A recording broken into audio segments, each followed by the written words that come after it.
216e mondial et je vais me faire insulter par les 4 si je dis des merdes. 100 dans le coin. Très heureux, très fier et Entre 25 et 30 000 euros à l'année, tu vois. Ok, ça joue pas tant que ça, top 25 français, donc on va leur mettre une petite pouce après.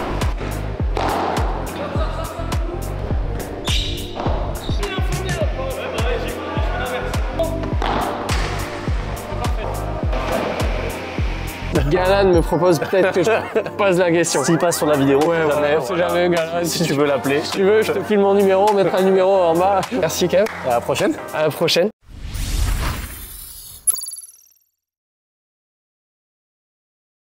Hey yo la team, j'espère que vous allez bien. On se retrouve encore une fois pour une nouvelle vidéo. Je suis reparti aujourd'hui tourner un épisode de Une journée avec. On va aller tourner un épisode avec un joueur qui vient d'intégrer l'équipe de France masculine de paddle. Il sort des championnats d'Europe justement. Je me retrouve chez lui à Bordeaux. Il s'entraîne au Big Paddle. Je pense que vous avez compris de qui on parle. On parle de Thomas Vambos. Et bien sûr on va aller voir comment il s'entraîne. Et surtout par contre cet après-midi les gars, c'est possible que je tape un petit peu la balle avec lui. On va aller voir un petit peu ce que ça donne un joueur de l'équipe de France face à un joueur comme moi. Et surtout on va aller lui poser quelques questions bien sûr comme d'habitude, savoir un petit peu son parcours et un petit peu ses ambitions pour la suite. Donc voilà, je vous en dis pas plus et on se retrouve tout de suite directement sur le terrain les gars, c'est parti.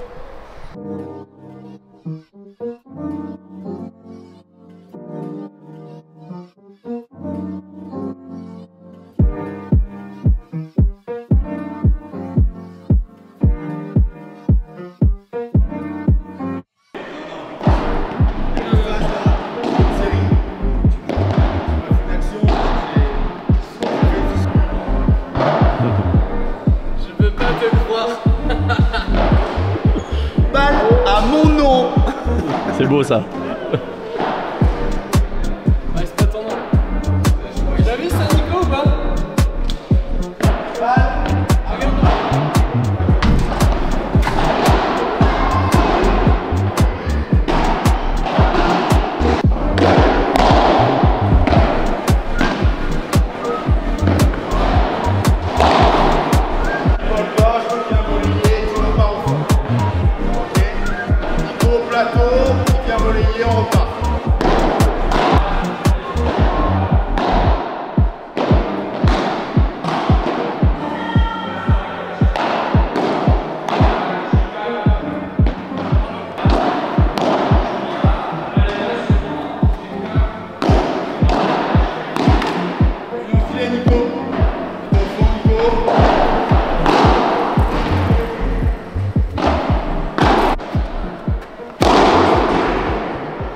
Bon Thomas, merci de m'accueillir aujourd'hui déjà. Bah avec plaisir. Merci de me faire passer la journée avec toi.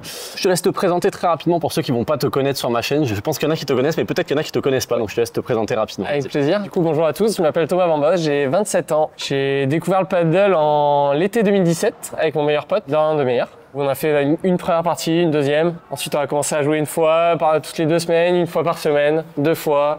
Puis c'était parti. Hein. Et du coup, je m'entraîne depuis toujours au Big Paddle, Mérignac à Bordeaux. J'ai un projet à l'international depuis septembre 2022. Tu peux nous rappeler du coup ton classement français et international? Alors à l'heure actuelle, je suis 216e mondial et je suis assimilé 25e joueur français. Ok. Alors, en fait, j'ai été 10e joueur français justement en septembre 2022.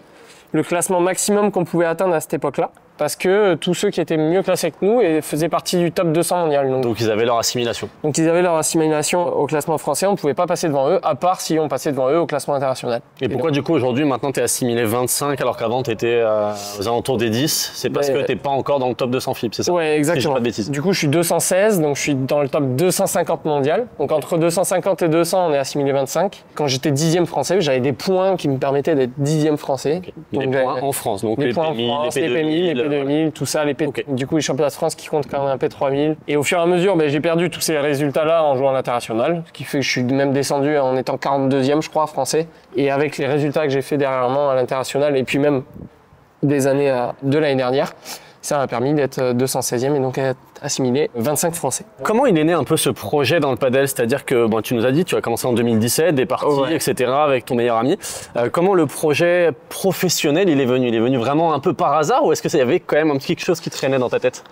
Alors c'est assez fou parce que je pense que dans tous les sports qui sont reconnus, tous ceux qui démarrent, ils démarrent à 14 ans ou même avant. Ils sont au CNED, ils sont entourés d'une structure, tout ça. Là, c'est un sport jeune qui débute. Moi, j'ai découvert ça à 20 ans. Je pense qu'il y a très peu de sports qui permettent ça, de démarrer aussi tard et au final d'avoir un avenir parce que le sport est jeune et donc c'était pas si professionnel que ça au début. J'allais dire, vu que c'est en train d'émerger, c'était encore possible là il y a quelques années de commencer sur le tard et d'avoir un projet professionnel. Ça le sera de moins en moins au fur et à mesure. Je te donne l'exemple de quand on a démarré, c'est la même année où tu as Maigret, Tison qui se mettent au paddle et qui en un an passent numéro en français en fait, gagnent des P1000, gagnent une fois je crois ou deux Blanquet-Bergeron. Ils ont arrêté de gagner, je vais me faire insulter par les 4 si je dis des merdes.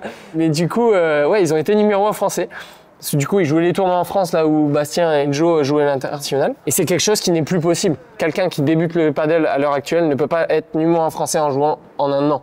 C'est plus possible. Non, le sport est le sport est trop professionnel. Même, tu vois, Benjamin et Adri avaient d'énormes qualités pour le paddle et ont révolutionné un peu le paddle français justement en jouant très vite tout ça. C'est plus possible à l'heure actuelle parce que le niveau a augmenté de dingue. On s'est professionnalisé tous, on s'entraîne tous les jours. Et je parle de ça. Il y a quand même 20 joueurs qui sont à l'heure actuelle semi-pro ou pro en France. Donc c'est impossible de faire le parcours qu'ils avaient. Et du coup, moi.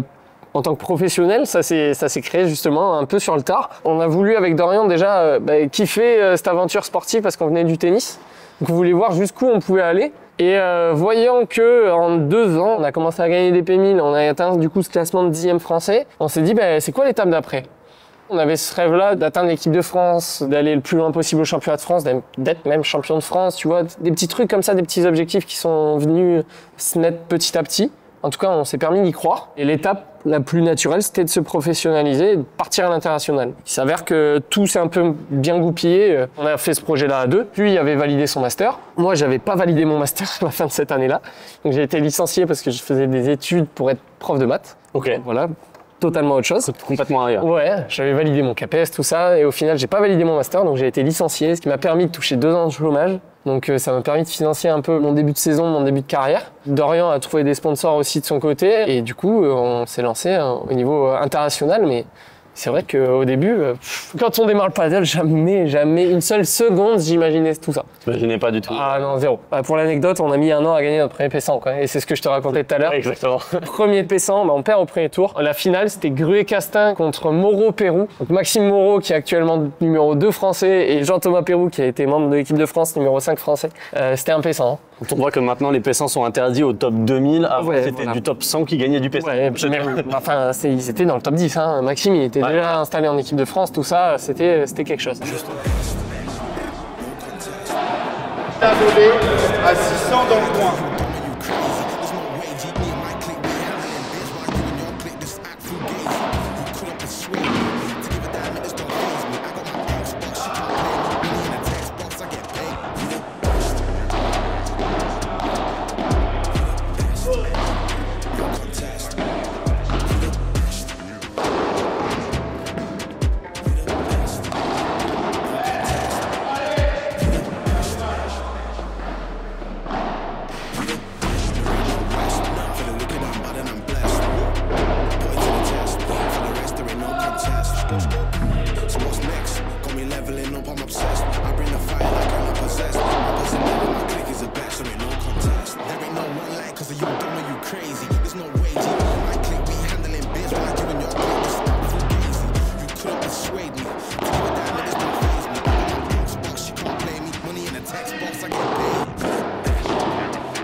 Mon JT, on va pas te représenter, mais du coup aujourd'hui c'est toi qui entraînes Thomas. Est-ce que tu peux nous dire un peu depuis combien de temps tu l'entraînes et comment ça s'est fait un peu la rencontre entre toi et lui justement? Avec Thomas, c'est une longue histoire et forcément, j'ai rattaché ça aussi avec Dorian. C'est deux garçons que j'ai commencé à accompagner en septembre 2020 et j'ai eu l'idée un petit peu, j'étais encore en train de jouer moi. Je jouais un peu, j'étais sélectionné en équipe de France et je jouais un petit peu encore et j'avais cette idée de les accompagner un petit peu, donc on a commencé un peu à monter l'académie en septembre 2020. Donc Thomas, il faisait des P500, tu vois, et là, quand je vois le chemin parcouru, ça fait la 4e année. Je l'accompagne, qu'il soit sélectionné en équipe de France, et je suis très très heureux, très fier et très heureux pour lui. Sur quoi il a le plus progressé depuis que tu l'entraînes? Moi, j'ai envie de te dire sur tous les aspects. On est parti de très loin avec Thomas. Physiquement, il a énormément progressé. Je pense qu'aussi au niveau de l'à côté du paddle, tu vois, il s'est accaparé son projet. Forcément, il s'est rendu compte que tous les à côté, l'alimentation, la nutrition, la récupération, c'est des choses de très importantes. Et sur la partie piste de paddle, Thomas, il avait des grosses qualités de puissance, d'envergure, de volume de jeu, très difficile à lober. Donc on a beaucoup amélioré ses points forts. Moi, c'est comme ça que je fonctionne avec les garçons. J'ai tendance vraiment à appuyer aussi les points forts de chacun. Il a énormément progressé sur sa base défensive. Tout ce qui est contrôle de la balle, qualité de lob, transition vers l'avant, il a énormément progressé et qu'aujourd'hui, il est dans les meilleurs joueurs du pays. Est-ce qu'il est bosseur? Est-ce que c'est un grand bosseur? Ça l'était pas. C'est un grand feignant. J'ai beaucoup botté le cul et maintenant il bosse beaucoup. Ouais. Il bosse fort et ce qui fait qu'il a progressé. Ouais. Qu'est-ce que toi tu lui souhaiterais pour les prochaines années à venir à Thomas? Thomas, écoute, je sais pas, c'est particulier. Je crois j'ai envie qu'il vive complètement de sa passion. Il est en train de le faire. L'équipe de France, moi je l'ai vécu, il est en train de le vivre. C'est quelque chose d'extraordinaire. J'ai envie qu'il joue sur les plus grands terrains du monde. J'ai envie qu'il joue à Roland-Garros et qu'il vive de sa passion et qu'il kiffe le paddle, quoi. Justement, tu disais, ça s'est construit après au fur et à mesure, vous avez gagné des 500, des 1000, etc. Ouais. Ça a été quoi le premier gros résultat où vous avez peut-être battu une grosse paire, ou est-ce que ça a été tout de suite le premier gros résultat, ça a été de gagner un PMI, ça a été quoi la première grosse perf de l'équipe, ça a été quoi? Alors notre première grosse perf, du coup en France bien entendu, gagner les championnats régionaux en 2019. 2019, faut vraiment remettre dans le contexte, tous les meilleurs Français faisaient les PMI, donc c'était très difficile de gagner un PMI. En tout cas, il y avait vraiment à chaque fois des équipes du top 20, du top 10 français qui le faisaient. Donc c'était dur d'en gagner et il s'avère que notre premier PMI gagné, c'était les championnats régionaux et on gagne en finale sur Gruet-Cancel. On n'avait jamais gagné contre Benjamin qui était un peu notre bête noire. Dédicace à lui s'il voit la vidéo. Maintenant c'est plus le cas. Et Ludo, donc eux, c'était vraiment de mémoire la 5e ou 6e meilleure équipe française et on gagne en 2-7. Donc c'était vraiment notre grosse victoire de l'année. Du coup, on gagne un P1000, on se qualifie pour les championnats de France. Il s'avère que au championnat de France, moi j'arrive malade et c'était pas une super expérience, mais c'était cool. C'était nos premiers championnats de France. Ça doit faire toujours un saut. Ouais, c'est ça, c'était vraiment top. Il y avait JT qui, pareil, a pas eu des super résultats là-bas. C'était pas une super année. Mais ouais, c'est la première grosse perf en France. Sinon, c'est assez dur parce qu'en fait, on a toujours eu des presque victoires en fait en France. Pareil, je crois que c'était la même année. On joue contre Montreau-Pérou du coup en finale d'un P1000 et on perd 7-6 en menant 5-3 au tie-break du 3e. Et on perd 7-5. Tu vois, c'était le coach plus Maxime Moreau qui était en équipe de France. Mentalement, je pense que ça doit être dur. Ouais, c'était... Perdre en menant comme ça. Mais en même temps, c'était un super résultat aussi. Donc, c'est un sentiment partagé. Ouais, c'est ça. On commençait à s'entraîner avec Jean-Thomas, il commençait un peu à nous prendre sous son aile et du coup on perd. Il y a notre gros match l'année dernière au championnat de France où on joue la tête de série numéro 2 au 2e tour, on joue Guichard-Scatena et il s'avère qu'on a une balle de match au 3e set. Et ils font finale derrière. Et ils perdent en finale derrière. On a quand même une balle de match. J'ai vu cette balle de match, j'étais sur le terrain. Et je suis vraiment désolé, mon dos, si tu vois cette vidéo, je suis désolé. Elle le hante et pour le coup, elle me hante un peu aussi toujours cette volée parce que vraiment, on fait un point génial. Il fait une volée de revers. Il a ce mat, Jérémy, qui fait un truc comme ça. Il ferme les yeux, la balle, elle part dans ma grille, elle part à l'opposé. Je pense qu'il veut la mettre là, elle part là-bas, elle part dans la grille, le point il continue, il gagne le point. Alors que franchement, je pense une fois sur 1000, la balle elle rentre dans le terrain, quoi. Et comme quoi, ça se joue des fois à pas grand-chose. Parce que vous avez balle de match là-dessus. Derrière, eux font finale, ils perdent sur Blanquet-Lec qui sont la double champion de France chacun et Blanquet qui en a 5 aussi derrière. Ouais. Donc vous derrière, potentiellement, si jamais vous prenez ce match-là, ça peut perdre d'autres. Franchement, je dis pas qu'on gagne. On finit peut-être pas vice-champion de France parce qu'il faut les gagner les matchs derrière. Non, bien sûr, mais ça peut ouvrir des portes et des fois ça joue à pas grand-chose. Mais c'est sûr que voilà, on en a eu plein comme ça, des presque victoires. J'en oublie certainement d'autres, mais ouais, c'est pour ça. Première grosse victoire. Voilà. Pour en revenir, c'était contre Gruet-Cancel en été 2019. Ok. Début après à l'international. Ouais. C'est comment le début à l'international? Parce que tu viens aussi du tennis un petit peu. Ouais, T'as pratiqué un petit peu. T'as été combien en tennis au mieux? J'ai été 3-6. 3-6 tard ou tôt? 3-6 jeune ou ouais, moyen? non, j'ai été 3-6, je crois, à 18 ans et à 20 ans. Ok. Si je dis pas de bêtises. Donc quand on est 3-6, on fait pas tout ce qui est futur, etc. Non. Et justement, Non, quand tu es absolument. arrivé à l'international au paddle, c'est un peu l'équivalent des futurs au tennis. Ouais. Quand on arrive en général au futur au tennis, on a quand même un petit sentiment de satisfaction. Est-ce que toi, tu avais justement ce sentiment de satisfaction quand tu es arrivé sur les premiers FIP que tu as fait au paddle? Bah, c'est une Réussite, découverte. quand même. Ouais, c'est une réussite, mais franchement, je pense que déjà, je m'en rendais pas compte. Ok. De cette chance-là, du fait qu'on était en train de se professionnaliser et tout. On était encore dans un rêve, tu vois, je pense. Été 2022, on fait notre premier FIP. On part en Italie, on part à Trani, où on fait les qualifications d'un FIP Star. Parce que vous aviez 0 points chacun. On avait 0 points, donc on part en qualif, premier tour, et on joue des mecs de là-bas, un mec qui est dans le top 200 italien, et avec un partenaire qui avait 50 ans. On gagne 0 et 1 parce que ils sont pas très forts, c'était des mecs sur place, quoi. Sur place, quoi. Derrière, on joue une équipe plutôt forte de là-bas, je crois, mais on s'en sort. Et au troisième tour de qualif, on joue des Moldaves qui avaient été bail. Derrière, au premier tour, ils avaient joué des mecs bail qui étaient pas bons. Et en fait, on joue deux Moldaves vraiment, je pense, niveau 4. Quoi. Et vraiment, je n'abuse pas et on gagne 0 et 0 et on sort des qualifs comme ça, quoi. Et derrière, on joue à la tête de série 5, deux Italiens qui étaient en équipe nationale d'Italie. On fait un super match, on perd en 3-7. Ça, c'est notre première expérience à l'international. L'expérience qui est assez incroyable. Ah, Est-ce que vous arrivez à vous qualifier sur un grand tableau de grand FIP? Ouais, c'est ça. Mais à l'époque, c'était pas si représentatif. Voilà, c'était moins représentatif que maintenant, mais ça reste quand même un grand tournoi. Ouais. Et derrière, vous jouez de super joueurs, ce qui vous fait une première expérience internationale. Ouais, c'est folle, en fait, finalement. Qui était folle. Mais pareil, notre deuxième expérience, c'est pareil. On est parti à Londres, même chose, qualification, 3 tours. On gagne sur un Hollandais suédois qui était en équipe nationale, pareil, de leur pays. Au troisième tour de qualif. Derrière, premier tour tableau, on joue un Qatari avec un Espagnol, donc on a un peu de chance. Et ensuite, on joue Blanquet avec Jiménez, qui est maintenant 70 mondial, quelque chose comme ça. Et Bastien Blanquet, on se fait breaker parce que Bastien fait une défense après la vitre comme ça, elle fait lettre.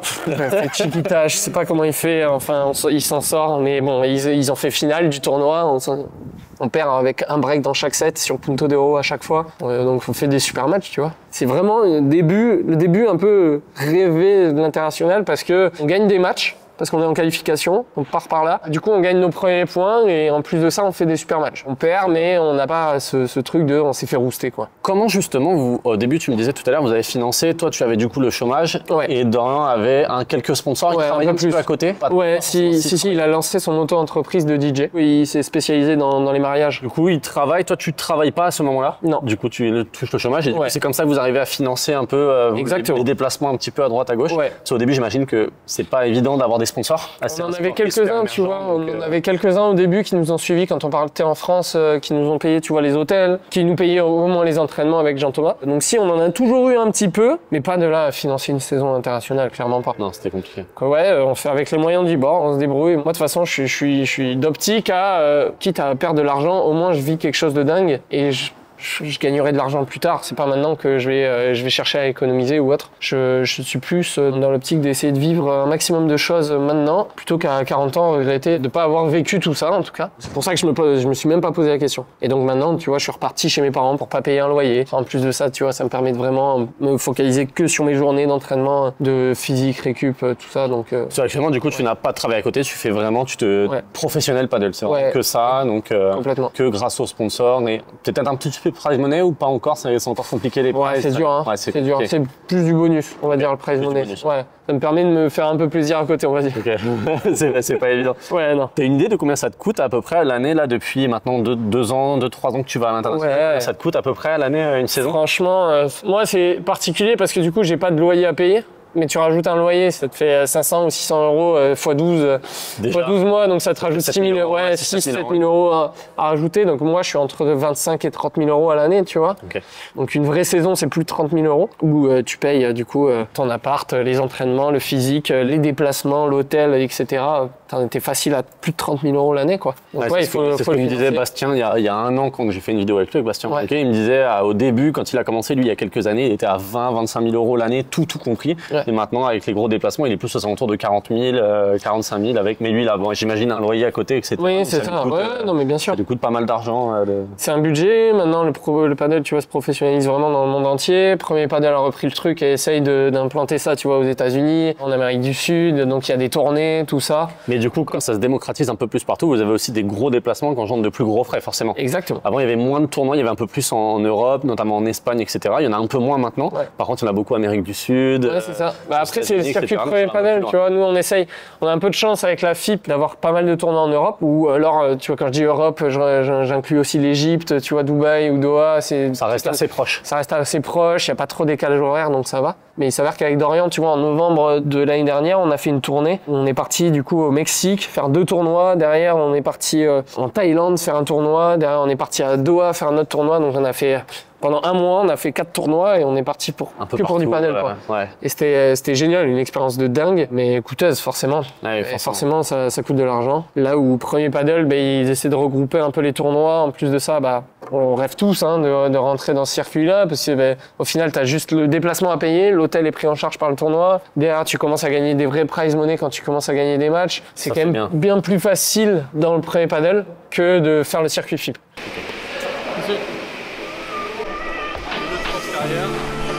Je vais mettre la petite raquette.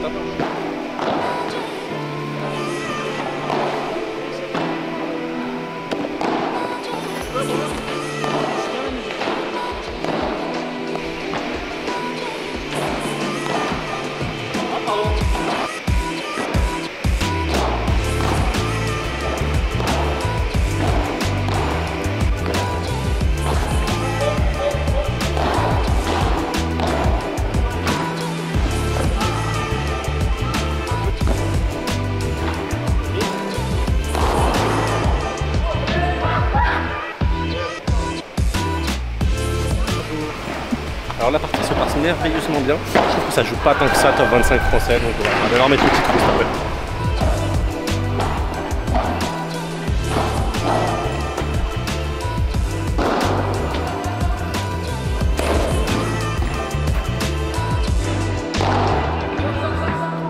Résultat des courses, depuis que j'ai dit ça tout à l'heure, on n'a pas marqué un jeu. Bravo, beau karma.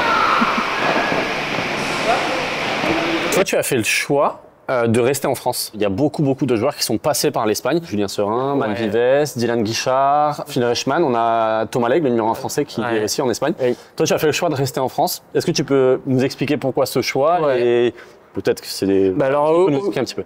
Au départ, clairement, c'est parce que j'ai pas l'argent pour. Okay. Donc la question se pose pas. Je pense qu'à l'heure actuelle, ça serait possible pour moi de partir en Espagne, mais j'ai pas envie parce que ça engendre plusieurs choses. Déjà, l'environnement en termes de paddle, ici, avec Jean-Thomas, on a quand même la possibilité... Enfin, on s'entraîne à moindre coût par rapport à l'Espagne, on a des indives et vraiment impliqués avec nous. Du coup, je me sens vraiment suivi et chouchouté un peu, on va dire, par lui, ce qui permet de progresser plus. Alors que si je vais en Espagne, du côté paddle, j'aurai effectivement des meilleurs sparring partners, mais je suis pas sûr d'apprendre plus que ça. En termes physiques, j'ai le physique à côté, où pareil, je suis dans une structure physique investie à 200% pour mon projet, qui me fait des séances personnalisées, tout ça, pour le paddle. Donc c'est quelque chose que je pourrais pas avoir en Espagne, en tout cas pas autant personnalisé. Et même chose pour la partie récup. Je suis suivi au niveau de la récup par CryoRécup. Ça, le physique, je vais donner le nom, c'est Ultimate Physical. Je suis suivi par Gaël. Merci encore pour tout ce que tu fais pour moi. Donc pareil, CryoRécup qui s'occupe de la récup et puis je suis suivi par un kiné tout simplement. Donc forcément tout ce suivi-là, tout ce groupe qui est autour de moi, qui fait partie de mon équipe, qui constitue mon équipe tout simplement, j'aurais pas toute cette qualité-là en Espagne. Alors qu'est-ce que j'y gagne? J'y gagne en sparring, partner, effectivement, j'y gagne peut-être en conseil, mais j'ai pris le parti de rester en France et de préférer faire une semaine de temps en temps en Espagne pour pouvoir justement avoir des conseils, des sparring partners ou autre. Prendre un peu d'expérience de temps en temps. Exactement. Je pense que c'est... est en France. Ouais. Je sais que je vais aller à Barcelone pour avoir des conseils en termes d'indiv si je veux sur une semaine. Derrière, je rentre en France et je le travaille avec JT. Quand je veux aller travailler plus avec les sparring partners, etc., je veux plus aller à Madrid ou rejoindre à chaque fois, tu vois, des Français, bien entendu, parce que c'est plus facile. Je parle pas espagnol, donc c'est dur. Donc voilà, c'est un choix. Et pour l'instant, en tout cas, ça me correspond. Peut-être que c'est amené à évoluer par la suite, mais pour l'instant, ça marche. Voilà. Il y a de plus en plus de joueurs quand même qui étaient partis en Espagne qui reviennent quand même en France. On a le cas, moi de mon côté, à Toulouse on le voit, Bastien Blanquet justement était parti en Espagne, il a fait le choix de rentrer en France. Il me disait aussi que le fait de voir sa famille plus souvent, etc., ça l'aidait énormément. Est-ce que toi aussi c'est quelque chose dont tu as besoin ou ça aide forcément d'avoir son entourage qui est plus proche? C'est sûr, tu vois, c'est peut-être très récemment, enfin plus récemment que ça, mais je me suis rendu compte que j'ai besoin de couper un peu les ponts, tu vois, de temps en temps avec le paddle. C'est bien de voir des gens qui sont extérieurs au paddle, de pas avoir la tête 100% au paddle. C'est vraiment quelque chose qui est important pour pouvoir déconnecter, et rien que de mieux d'être avec sa famille, avec ses amis, tu vois. Et c'est là où, enfin moi, mon noyau, il est à Bordeaux, donc c'est quelque chose qui est très important. C'est la même chose, je pense, pour Léa Godalier qui est revenue en France, qui s'entraînait en Espagne avant. Donc c'est le choix de plusieurs joueurs français. Et je pense que malheureusement, il y a des Français qui prennent le parti de partir trop tôt en Espagne. Faut pas faire attention. L'Espagne, c'est vraiment pas une idylle. Je pense qu'il faut pas partir trop tôt. Essayer de faire votre petit bout de chemin en France, gagner des tournois en France, atteindre un gros classement en France avant de partir en Espagne, parce que ça va être coûteux et vous allez pas être suivi autant que vous pouvez l'être en France. Aussi, surtout, vous allez pas pouvoir chercher de sponsors. Malheureusement, si on part en Espagne, on peut pas avoir de sponsors. Et non, parce que les sponsors sont locaux la plupart du temps. Les sponsors sont locaux, c'est là où tu te montes, c'est là où tu peux discuter avec les gens, tout ça. Si tu es en Espagne, les seuls qui vont trouver des sponsors, ben, c'est Thomas Leng, c'est effectivement Bastien Blanquet, mais il a décidé de revenir en France. C'est Dylan, c'est tous ces joueurs qui ont une aura, qui sont déjà numéro 1, numéro 3, numéro 5 français. Qui sont champions de France, ou vice-champions de France. Qui ont vraiment un CV énorme. Là où nous, derrière, ben, on n'a pas un gros CV et tu peux pas aller toquer chez une entreprise qui te connaît pas et lui présenter ton projet. Alors que ben, moi, du coup, à Big Paddle, ben, les gens, ils me connaissent. C'est là où je peux me permettre de discuter, de partir et de présenter mon projet. Et c'est grâce à ça que je suis suivi par beaucoup d'entreprises et j'ai beaucoup de chance de les avoir autour de moi. Tu peux nous dire à peu près combien de temps par semaine tu t'entraînes réellement? Tu sais, t'as une idée à peu près? Paddle, physique, t'as une idée à peu près? C'est pas compliqué, je fais 1h30 de paddle tous les jours. Un div ou collectif? Un div collectif, combiné.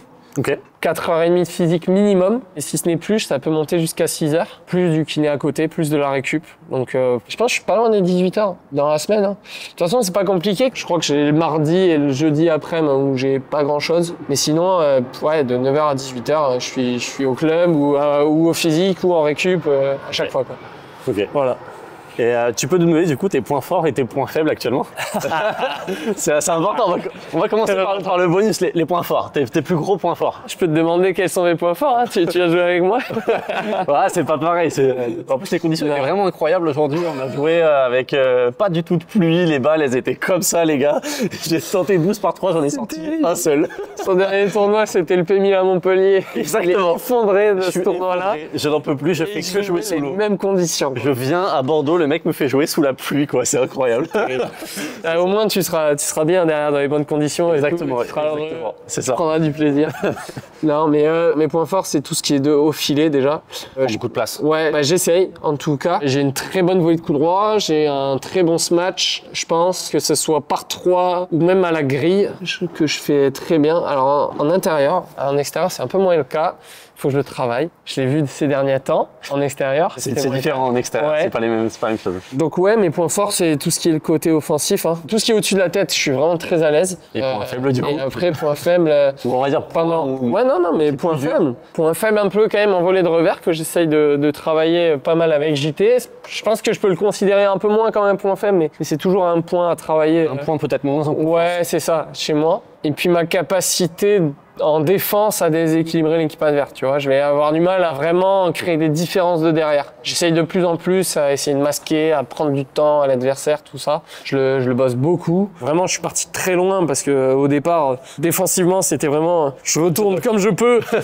je le parallèle et puis je monte au filet parce que Dorian, il défendait super bien. Okay. C'était vraiment limité à ça et depuis, du coup, que je me suis professionnalisé, j'essaie justement de glober un peu plus dans ma diago ou alors au centre, de travailler un peu plus ça, tout en essayant de ne pas perdre le fait que je suis très bon devant, donc vite me projeter au filet.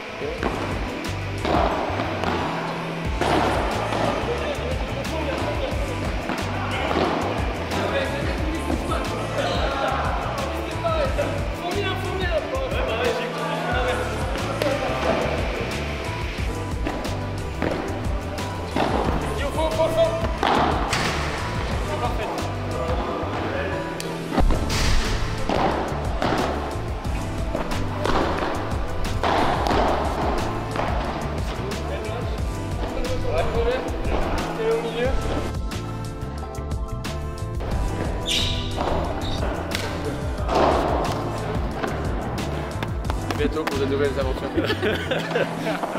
Clairement. Oui, parce qu'on l'a pas dit, du coup tu es joueur de gauche, Ouais. tu joues uniquement à gauche ou est-ce que tu arrives quand même un petit peu à jouer à droite? Ou est-ce que c'est dur? On l'a vu, attends, qu'est-ce que je joue bien à droite avec des balles en peluche, je peux même pas taper mes parties. C'est ce que j'allais dire, en plus on pouvait vraiment pas taper du Ah, tout, les c'était- balles elles rebondissaient à 5 du sol, Ouais. c'était vraiment pas Pour évident. le coup, à droite, je me démerde pas trop mal. Hein. Il y a vraiment beaucoup de joueurs de droite du coup à l'académie. Donc je suis amené quand même pas mal à jouer à droite. Et puis même de base, enfin c'est bien de savoir jouer De des savoir deux jouer côtés. des deux côtés. Donc je me démerde pas trop mal à droite, mais je ferai pas un tournoi international à droite. Ouais. Voilà, si c'est ça ta Même question. si un gros joueur t'appelle actuellement, c'est compliqué. Franchement, si Galan me propose, peut-être que je pose la question. S'il passe sur la vidéo, Ouais, on sait voilà, jamais. on sait jamais, Galan. Si tu veux l'appeler. Si tu veux, je te file mon numéro, on mettra le numéro en bas. On sait jamais, on sait jamais. Tu me contactes sur mon Insta. N'hésite pas, surtout ça. Vraiment, n'hésite pas. Chingoto, il est nul. Tu regardes un petit peu justement les joueurs très très pros, on va dire entre guillemets, parce qu'on va dire le top 10, etc. Tu Ouais. regardes un peu à la télé Bien ou sûr, sur un bien YouTube, sûr. etc. Je regarde beaucoup les résumés de matchs. Ok. Je suis pas de là à regarder tous les matchs en direct, tout ça, mais j'aime bien regarder plus les résumés. Il y a des joueurs auxquels Et- tu essaies de t'identifier un petit peu ou pas encore. Je sais qu'au tennis, on a eu beaucoup ça et encore plus quand on était jeune, on a eu beaucoup d'idoles, etc. On essayait de s'identifier un petit peu aux joueurs. Le padel, comme c'est un peu plus naissant, il y a un peu plus de mal pour l'instant à s'identifier, mais quand on Ouais, bien sûr. comme le tien, est-ce qu'on arrive quand même à s'identifier à des joueurs ou essayer du moins de prendre exemple? T'as des joueurs comme ça? Ouais, bien sûr. Bah, au début, tu vois, avec Dorian, du coup, parce qu'on a démarré ensemble et on a joué ensemble pendant 6 ans, on s'identifiait vachement à ce que faisaient Chingoto et Tello Eh oui. quand ils étaient ensemble. Forcément. Mais c'est plus en termes d'équipe, tu vois ce qu'il faisait. Ok. Le problème, c'est que Tello, c'est quand même un super défenseur. Et ça, je m'en suis rendu compte parce que vraiment que très tard, donc j'ai essayé de le copier et tout. Mais en fait, j'avais pas identifié ça.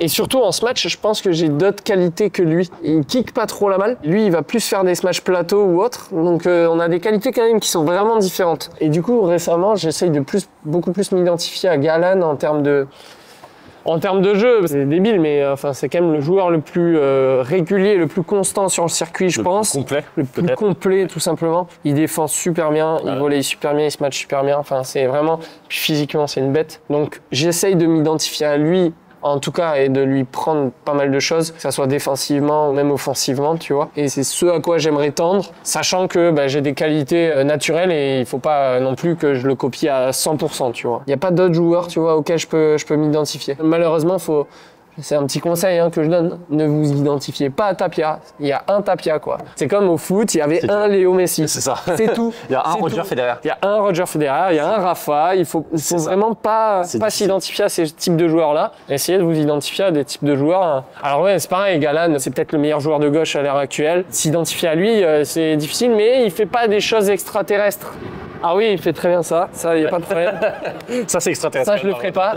Ça, je le ferai pas. Il n'y a pas de problème. Mais le reste, c'est moins flashy, quoi, tout ce qu'il fait. Donc, en tout cas, moi, j'aspire à pouvoir m'identifier à lui. Voilà.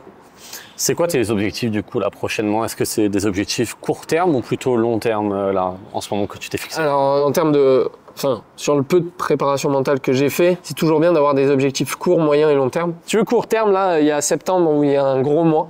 Entre FIP, petit tournoi en France, il y aura les championnats de France mi-septembre, qui sont un objectif depuis le début de saison que je vais faire avec Dorian et qui clairement sont un objectif pour moi. Et j'ai vraiment à cœur à ce qu'on prenne du plaisir ensemble sur la piste à ce moment-là. Et fin septembre, début octobre, il y a Roland Garros, que pareil, j'espère y participer en ayant une invitation, que ça soit carte. Parce que là pour l'instant Qualif, avec tableau. ton classement, qualification, ça pourrait passer? Non, impossible. même pas. Impossible. Ok. Il faut vraiment être dans le top 150 mondial, je pense. Pour l'instant, c'est pas possible. Donc voilà, objectif court terme, c'est vraiment septembre. Enfin, un gros mois de septembre, parce que derrière, après Roland Garros, début octobre, il y aura la sélection équipe de France qui va sortir pour les championnats du monde fin octobre. C'est vrai qu'on en a pas parlé, mais tu viens d'être sélectionné. Ouais, on n'en a pas parlé, mais j'ai fait ma première sélection, là, il y a, je saurais même pas te dire, il y a 3 semaines. Parce que là, il y a même pas un mois, c'est vraiment tout récent. C'était dingue. Première sélection en équipe de France, c'était un objectif de long terme. Justement au début, Qui a été validé. Au final, début de saison, tu vois, je voulais être en équipe de France pour les championnats du monde parce que je pensais pas pouvoir l'être aux championnats d'Europe. Je pensais que c'était trop tôt. En tout cas, c'est ce que je me disais dans ma tête. Au final, ça a été en championnat d'Europe. Donc c'était énorme. Ça a validé un objectif qui était plus de l'ordre d'un rêve, d'un bonus. Donc c'est énorme. Mais par contre, j'oublie pas que mon objectif de base, c'était d'être sélectionné au championnat du monde. Donc c'est vraiment, je vais faire les efforts nécessaires pour avoir une deuxième sélection du coup. Comment on l'apprend ça? C'est-à-dire que tu as fait le stage de préparation pour la sélection d'équipe de France. Et après, comment on l'apprend? Tu reçois un coup de téléphone, un mail. Comment ça fonctionne? Nous, on sait pas ça, le commun des mortels des paddleistes, entre guillemets.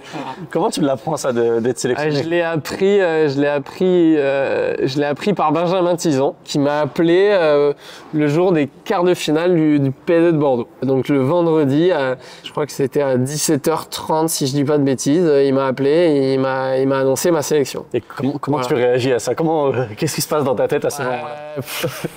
Alors, au moment où il appelle, je sais.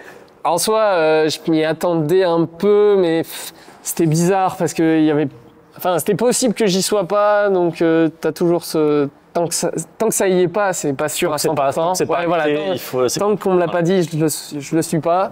Mais je l'attendais toute la journée, c'était horrible. Et vraiment, ça a été un soulagement plus. Parce que justement, il y avait ce truc-là où je m'y attendais. Ça n'a pas été une grande surprise, on va dire. Vu la saison à l'international et les résultats qu'on a eu avec Maxime Joris, c'était quelque chose auquel je pouvais m'y attendre et c'était énorme. J'ai pas réalisé sur le moment, j'ai pas réalisé à Cagliari. J'ai réalisé qu'après, pendant les jours après, où c'était une expérience de dingue, quoi. Ouais. Vraiment, c'est hors du temps. Pendant 10 jours, ça passe à une vitesse lunaire. C'est une expérience incroyable. T'es dans un cocon avec que des sportifs de haut niveau. Et l'ambiance était dingue. Et, rien à dire. Franchement, je vais repartir à l'entraînement j'y retourne là, pour justement garder cette place. Avec les grosses balles, tu vas retourner t'entraîner. Je pense que les objectifs, tu vois, sur le moyen terme, c'est justement de faire partir de cette équipe de France, de pérenniser un petit peu cette sélection. Ça va devenir un pilier, tu vois, de prendre un peu la relève parce que il y a Benjamin Tison et Jérémy Scatena qui sont partis, c'est pour ça qu'on est rentré avec Maxime. T'as Adrien qui va être papa, qui va à un moment donné peut-être aussi lâcher du lest par rapport à cette équipe de France. Je pense à Maxime Moreau qui pareil, qui commence à qui va être papa aussi, qui l'est papa, pardon, et qui va peut-être, tu vois, au fur et à mesure, en tout cas, prendre de l'âge et qui va naturellement, à un moment donné, sortir de cette équipe. Donc, il y a une nouvelle génération qui a besoin de prendre le pouvoir et j'espère en faire partie. Donc ça, c'est plus des objectifs à moyen terme. Et dans le long terme, on a tous des objectifs qui sont plus ou moins atteignables. Moi, j'espère faire partie du top 100 mondial et en tout cas jouer les premiers paddles le plus vite possible, sous 2 ans, tu vois. Okay. C'est quelque chose qui est là et c'est ce pourquoi je m'entraîne tous les jours. On arrive du coup sur la fin de la vidéo. Est-ce que tu as peut-être des sponsors ou des gens que tu veux remercier de manière générale, que tu voudrais nommer sur la vidéo? N'hésite pas. Ça c'est fort. Beaucoup le font. De toute façon, tous les gens qui m'aident déjà de base, les sponsors qui me permettent de faire ce que je fais tout simplement, qui me permettent de financer ma saison. Donc il y a Cyril avec son entreprise GAD qui m'aide avec moi et Dorian depuis maintenant, je vais pas dire de bêtises, mais au moins 4 ans.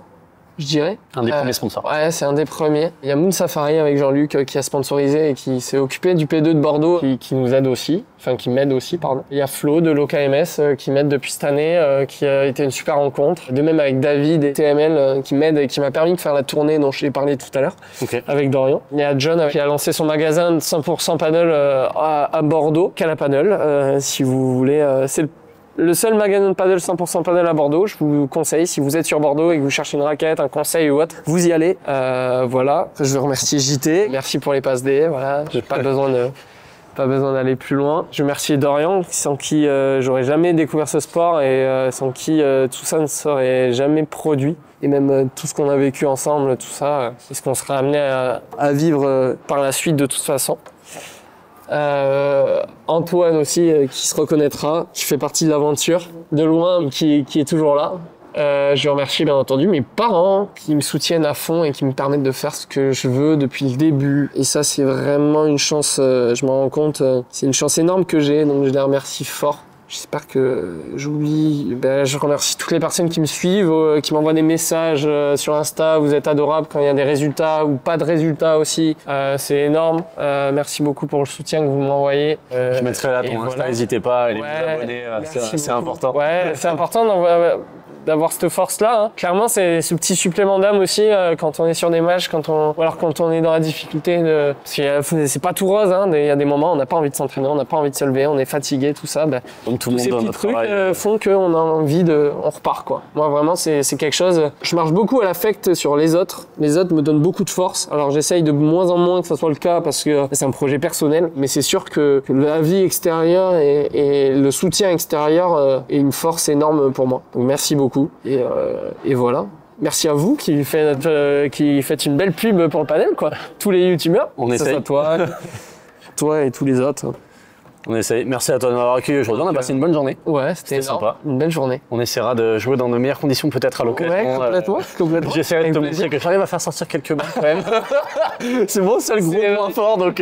C'est vrai que t'avais pas fait sortir. Si, t'avais fait sortir une avec moi. T'as fait sortir une avec moi, je crois. Ouais, j'ai eu un peu de chance, elle a pris le haut de la vitre, sinon il n'y a rien qui est sorti, c'était pas évident. Peut-être à charge de revanche, peut-être pour un épisode 2 plus tard. Ouais, pourquoi pas. À voir, quoi, clairement. Si je passe sur Toulouse, en tout cas, avec grand plaisir. Hein. On se suivra de toute façon. Complet. Merci à toi. Merci, Kev. À la prochaine. À la prochaine. Hop là.